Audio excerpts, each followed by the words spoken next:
Hi FM kids, I hope you guys are doing well. Welcome to another week of Tuesday Times. If you don't know me, I'm Maddy and I teach a variety of different classes. I usually hop around wherever help is needed. So it's so nice to be with you guys today. I hope that when you're watching this video that you are happy and doing well and that you're healthy.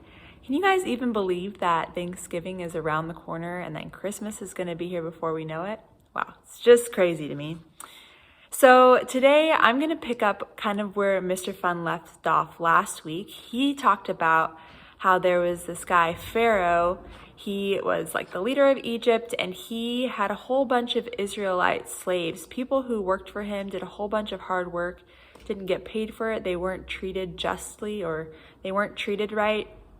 So this guy named Moses and his brother Aaron came to Pharaoh to try to tell him to let the people go, let the Israelites go. Now, a bunch of things happened. Pharaoh was like, oh yeah, they can go, that's fine. And then his heart would harden and he decided, nope, he didn't want to.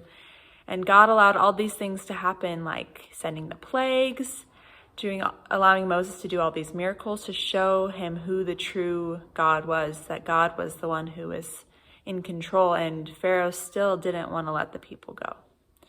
But so finally he did, and Moses was the one who was to take all the Israelites out of Egypt, away from slavery. That's where my part of the story picks up.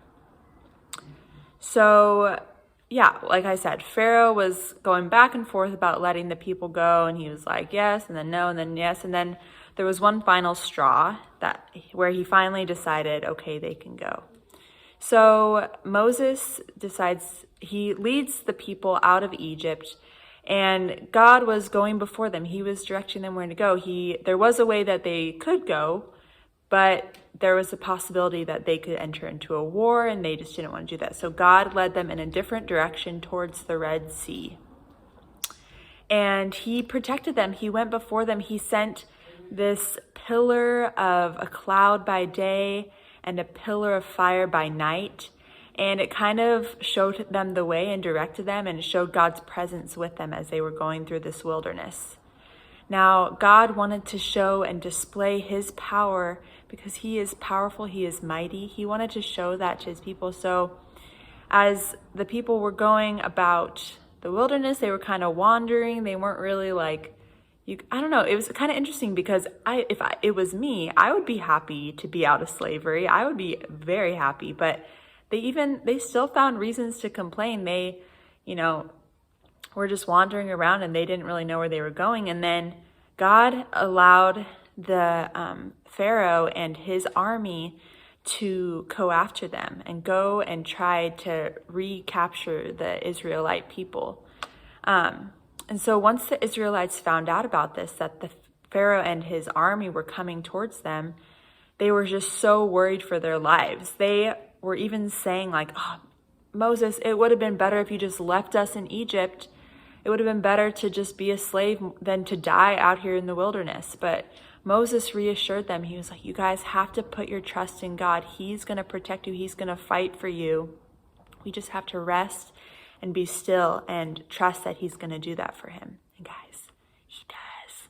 But I'll get to that. So they camp out, and they're out by the Red Sea, and they see this army of people coming at them, trying to capture them again. And so Moses is given this word from God to go out and lift up his staff. His staff is like the thing that he uses to walk, kind of.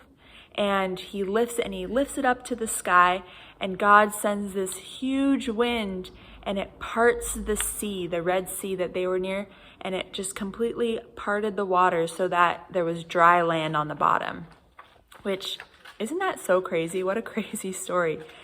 So God did this for them so that the Israelite people were able to walk through. And the pillar of cloud that was before them, that was in front of them initially, moved behind them so that it could protect them from the army that was coming at them. So God had this under control, as you can tell. So the Israelite people were able to walk across the Red Sea, but not on the water, but on the dry land, because it was like two sides of water on either side of them that allowed. It was kind of like Have you guys seen Moana? It was kind of like that last scene in Moana. And she was walking on the ground, but the ocean is up on either side. It was kind of like that, if you can picture that. So the Israelite people, they make it to the other side, and they can just see that the army is approaching. They're getting closer and closer. And you know what happens? They start to come on the dry land of the sea as well.